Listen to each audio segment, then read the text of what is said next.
पहिलो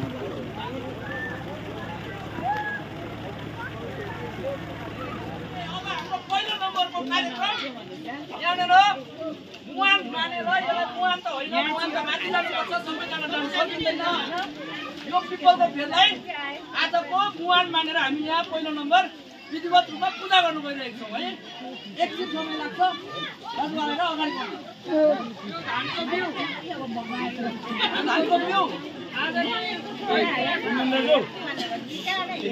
डिएम आउँदैछ डिएम आएर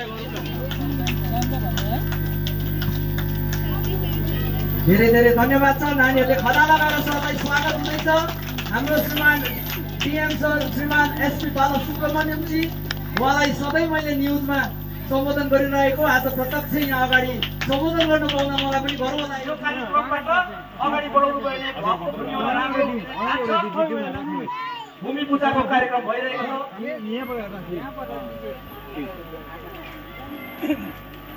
सबैलाई ताली मार्दै अनुरोध गर्नुहुन्छ ताली मार्दिनु सबैले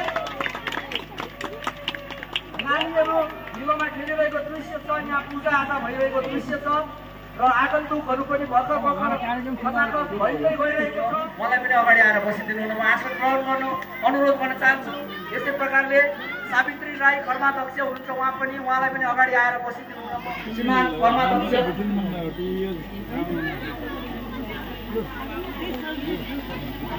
हिलोको टिका लगाएर अतिथिहरूलाई सत्कार भइरहेको अगाडि छ र सबैले ताली मार्दिनु हुन अनुरोध पनि गर्न चाहन्छु स्वागतको कार्यक्रम भइरहेको छ यस्तै प्रकारले हामीले बोलाएको आगन्तुकहरूमा ग्राम सुधार समिति दारी गाउँ उहाँहरूलाई पनि आमन्त्रित गरेको छौँ उहाँको सदस्य प्रेसिडेन्ट रहनु भएको छैन उहाँ पनि अगाडि आएर बस्नु अनुरोध गर्छु यस्तै प्रकारले स्कार्फ दिएको छौँ अरूहरूले पनि हामीले यो अस्ति गणेश स्कुलमा हाम्रो एउटा कार्यक्रम भएको थियो त्यहाँबाट हामीले सिकेको उहाँहरूलाई पनि धेरै धन्यवाद उहाँले सिकाइदिनु भएको छ यो नयाँ प्रोग्राम र अगाडि पनि यस्तै प्रकारले बढाइदिनु भयो भने यो स्कार्फले तपाईँलाई काम दिन सक्छ खदा लगेर घरमा फ्याँक्ने हो रुमाल बोक्नु भयो भने गोजीमा पसिना पुग्न काम लाग्छ उहाँहरूलाई धेरै धेरै धन्यवाद यत्रो राम्रो कार्यक्रम गर्नको निम्ति हामीलाई जग्गा प्रस्तुत गरिदिनु भएकोमा उहाँहरूलाई पनि हिलोको टिका लगाएर स्वागत जनाउने काम भइरहेको छ नानीहरूलाई धेरै धेरै धन्यवाद यसरी हाम्रो भलिबल पनि हुँदैछ यस प्रकारले यहाँ डोरी लट्ठा तान्ने कार्यक्रमहरू पनि छ एक दुईवटा बिचबिचमा हामी मनोरञ्जनात्मक कार्यक्रमहरू तपाईँहरूलाई प्रस्तुत गर्दै जानेछौँ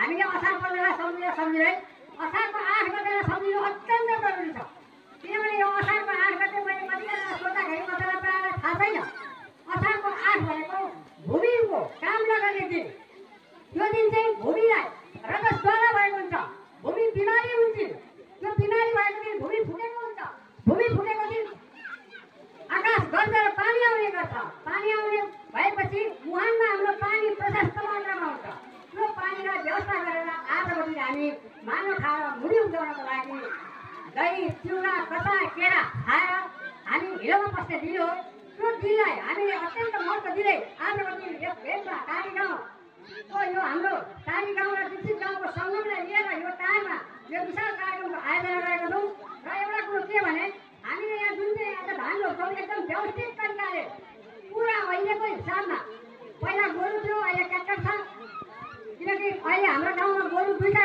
मात्रै छन् त्यस कारण हामीले ट्र्याक्टर पनि देखाएको छौँ र आजको दिन हामीले यो धान रोप्ने सिस्टमलाई पनि चेक गरेका छौँ यसमा हामीले SRI system of rice for इन्डेन्टिफिकेसनलाई लिएर हामी यहाँ धान रोप्नेछौँ र जुन चाहिँ देख्नुहुँदैन पहिलो gara यसमा हाम्रो सिस्टमेटिक धान रोपाइ हुन्छ र यो बिच gara यहाँ छ यहाँ नानीहरूको लागि हुन्छ र त्यहाँ भलिबलको लागि हुन्छ र यसको लागि यो भूमि जोत्नको लागि हामीले सबभन्दा पहिला हलो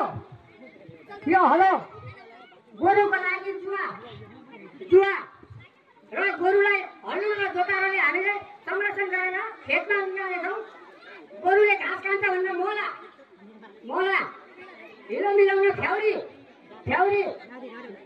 र दाँते जसलाई हिलोलाई हामीले नियन्त्रण गर्छौँ समतल हेरेर र यसै अनुरूप यस्ता हतियारहरू हामीसँग धेरैवटा छन् जो भूमिलाई चाहिने र आजको दिन तपाईँ हामी सबै मिलेर यस महोत्सवलाई राम्ररी पालन गरौँ र यो खेतमा जुन चाहिँ हामीले मुरी उब्जाउँछौँ हामीले जम्मा 40-50 मुठा बिउ रोपेर हामी एउटा सालभरिको लागि अन्नबाट भण्डार गर्ने हाम्रो जमनको छ र यो धान पाकेपछि पनि हामीले यहाँ बृहत महोत्सव गर्ने विचार गरेका छौँ। त्यो भविष्यले बताउनेछ र तपाईँहरू जति पनि यहाँ आउनुभएको छ आफ्नो पाराले यो हिरोमा इन्जोय गर्ने शुभकामना दिँदै आजको दिनलाई हामीले एउटा महोत्सवको रूपमा सदा सालिने बनाउने म अटोट प्रण गर्दछु र तपाईँहरूलाई पनि यही सुझाव दिन चाहन्छु। र एउटा कुरा खेती एग्रिकल्चर र आज हामी एउटा अटोट गरौँ एग्रिकल्चरको ए मतलब यु ए को मतलब हो एक्सन त्यहाँबाट जीमा जु जीको मतलब ग्रोथ सी को मतलब कल्टिभेसन र यो एग्रिकल्चर वर्ड यसरी बनेको छ हरेक वर्ड डिटेलमा तपाईँले हेर्नुहोस् त्यहाँबाट एग्रिकल्चर प्रति तपाईँले ध्यान दिनु भने हामी सुरक्षित गर्छौँ किनकि भरे आफ्नो घरमा गएर हामीले भातै खानुपर्छ पैसा खाएर हुँदैन भात खानुपर्छ भात र भातको लागि आज हामीले लाख खाने तयार हुनुपर्छ लाख खान यति भन्दै मेरो 2 शब्द यही सुनाउँछु जय गोर्खा। असार खाने दिन भनेको असार 15 दही चिउरा खाने दिन किन अनि कसरी मनाइन्छ र यसको वैदिक संस्कार र संस्कृति के रहेछ भन्ने विषयबारे जानकारी लिएर म अलिकति आएको छु तपाईहरु समक्ष। आज जुन 29 तारिक 2025 म नानीहरूलाई केही क्षण हल्ला नगरिदिनु हुन म अनुरोध गर्दछु ल हल्ला एकछिन नगरिदिनु है। र आज जुन 29 तारिक 2025 तदनुसार नेपाली महिना 2082 साल 15 गते असारलाई दही चिउरा खाने पर्वको रूपमा परापूर्व कालदेखि नेपाली संस्कार र संस्कृतिको रूपमा मनाइँदै आइरहेको छ। यो असार महिनालाई हामी मानव खाएर मुरी उब्जाउने महिनाको रूपमा लिने गर्दछौँ। हामीहरू कृषि प्रधान ठाउँमा बस्ने मानिसहरू हौँ। यो ठाउँको प्रत्येक चाडहरू पर्वहरू हाम्रो कृषिसँग हाम्रो गाईसँग हाम्रो जीव जन्तुसँग हाम्रो माटोसँग जलसित जमिनसित आदि इत्यादिसित प्रत्यक्ष अप्रत्यक्ष रूपमा हामीसित सम्बन्ध राख्दछ। तिहार आयो दिदीभाइको सम्बन्ध बढ्दछ। तिहार आयो भने तीज आयो भने दाजुबहिनीको सम्बन्ध बढ्दछ। दसैँ आयो भने ठुलो बडाको आशीर्वादसँगै आफन्तहरूसित अटुट सम्बन्धको नाता बढ्दछ। त्यही तरिकाले यो असार 15 को पर्वलाई किसानहरूले धान रोप्न सुरु गर्ने पहिलो दिनको रूपमा मान्दछ। वर्षभरिको खाद्यान्नको निम्ति मेहनत गर्ने महिनाको रूपमा पनि यो असार 15 पर्दछ। असार महिना मानव खाएर मुरी फलाउनु पर्छ भनेर हामी भन्ने गर्दछौँ। किसानहरू वर्षभरिको छाक जुटाउन यो महिनामा व्यस्त रहन्छन्। हामीले धानको बिउ ज्येष्ठ महिनामा छरेर तयार गरेका हुन्छौँ। धान वास्तवमा प्राण हो। धान वास्तवमा प्राण हो। अन्न नै प्राण हो। प्राण नै अन्न हो। शास्त्रले यो शास्त्र या वेदले अन्नलाई प्राण मान्दछ।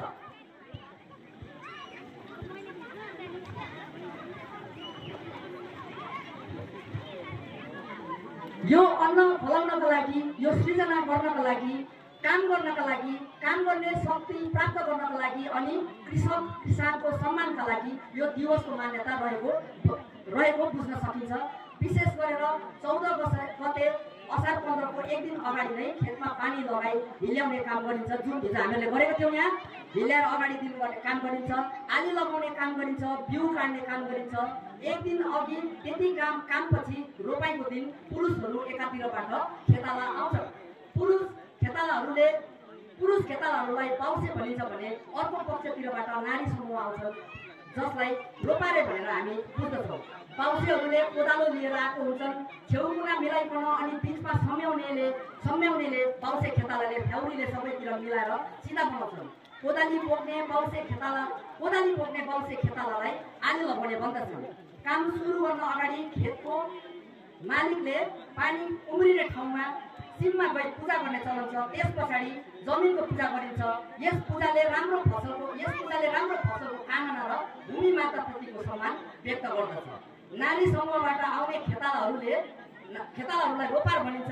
नारीहरूले यो दिनमा अनेकौं मिष्टान्नहरू पकाउने अनि दही चिउरा केरासित मिलाएर खान दिने चलन छ, रीति रहेको छ। किन त हाम्रो शरीरलाई यो बेला ऊर्जा चाहिएको हुन्छ। मान्यता के रहेको छ भने दही चिउरामा अनेकौं प्रकारका रोग प्रतिरोधात्मक क्षमता भएकोले ब्याक्टेरिया प्रशस्त पाउन भएकोले शरीरको नकारात्मक ब्याक्टेरियाहरू मार्न हाम्रो शरीरलाई सहयोग मिल्दछ।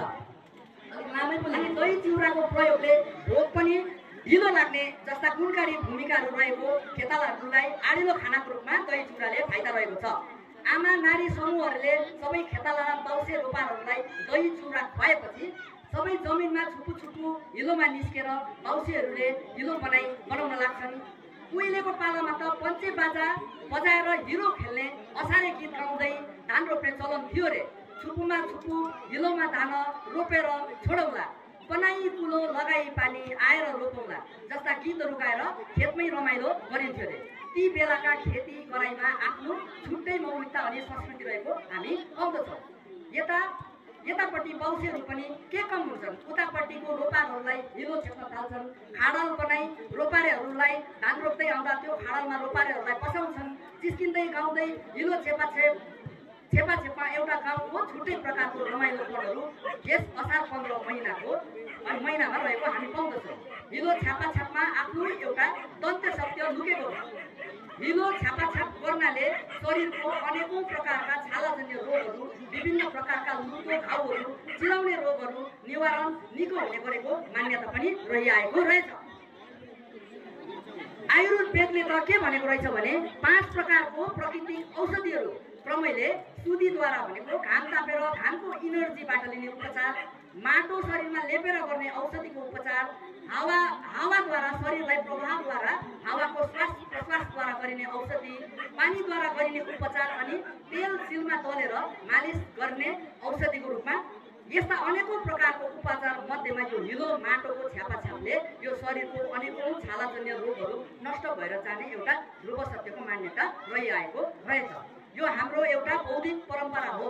धान सृष्टि, धानको उत्पादन, चामल, अन्न, सबै प्रकारका रोटीहरू, सबै प्राय प्रकारका खाद्यान्नहरू यही चिजबाट बन्ने भएको हुनाले यसको संरक्षणमा, यसको उत्पादनमा, यो धान खेतीको सम्मानमा अहिलेको नयाँ पिँढीले यसलाई सम्हालेर लान पर्छ होला जस्तो हामी गोर्खा गौरव संस्थानको तर्फबाट अनि पारिजात परिवार र यहाँ उपस्थित हुनुभएको सबै आगन्तुकहरूको तर्फबाट नयाँ पिँढीहरूलाई प्रोत्साहन गर्ने जरुरी देखिएको छ। अन्तमा कृषि अनि कृषकको सम्मान गर्ने हाम्रो देशको बौद्धिक परम्परा रहेको छ। आजीवन यो सम्मान कृषकहरूलाई मिलिरहोस् भन्ने हामी सबै प्रार्थना गर्दछौँ। सबैलाई असार 15 को शुभकामना। धन्यवाद। यो अलिकति जानकारी लिएर आएको थिएँ, लामै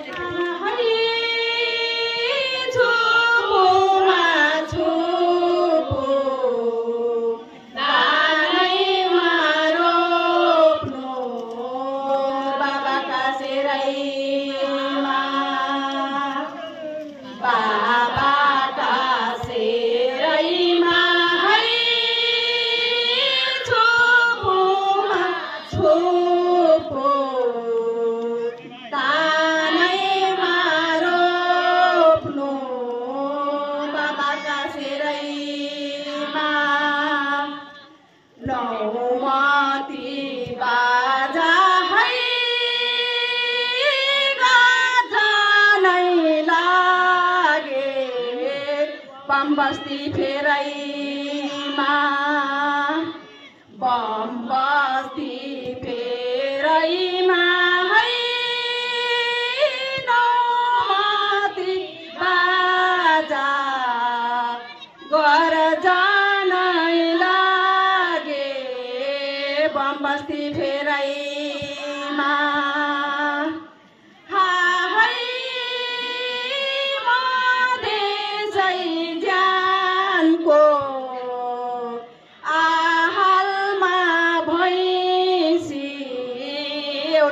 घुमेको एउटा सिंह घुमेको है मधेसै ज्यानको आहालमा भैँसी एउटा सिंह घुमेको पहिला र चरण है रसिया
गर्देऊ भवानी जय गर्देऊ भवानी है यो टारी खेतमा रोपारे आयौ जय गर्देऊ भवानी हाय रोपना रोपा रोपा रे रानी मै पाजी दिउला बिउ मै पाजी दिउला बिउ है रोपना रोपा रोपा रे रानी मै पाजी दिउला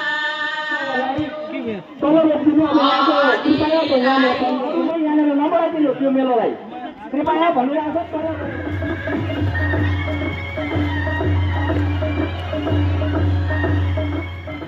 र केही दिन फेरि कार्यक्रम रहनेछ मैं कोलेदा में 2 बार जा चुका हूँ।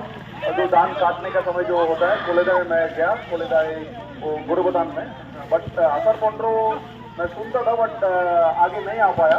तमिलनाडु में हम लोग ऐसे ही होता है, हम लोग का एग्रीकल्चरल कम्युनिटी है, सिमिलर है, ऐसे ही सिमिलर होता है। हम लोग पूजा करते हैं, पूजा करने के बाद लगाते हैं, वो धान उगाने के बाद वो काटने के समय भी हम लोग का पूरा फेस्टिवल जैसा होता है।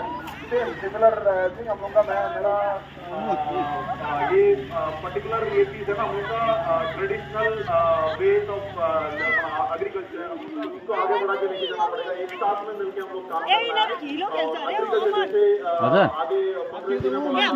ठीक है सर लो भिजाई दे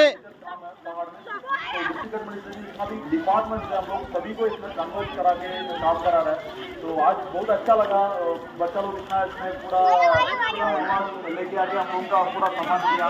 तो पूरा ये हम लोग का लोकल बहुत सारा टैलेंट है, बहुत सारा कैपेबिलिटीज है। हम लोग एक फैमिली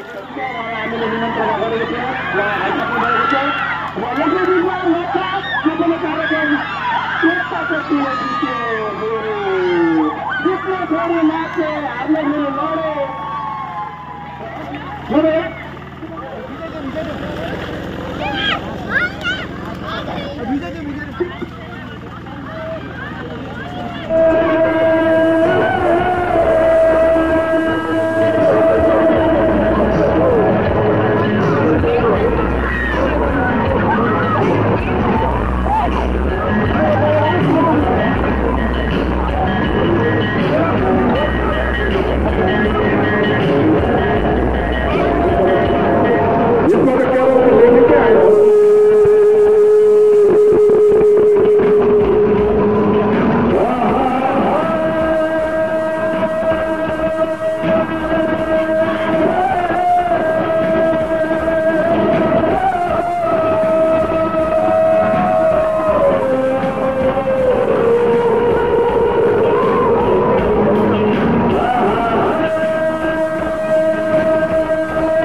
Thank you.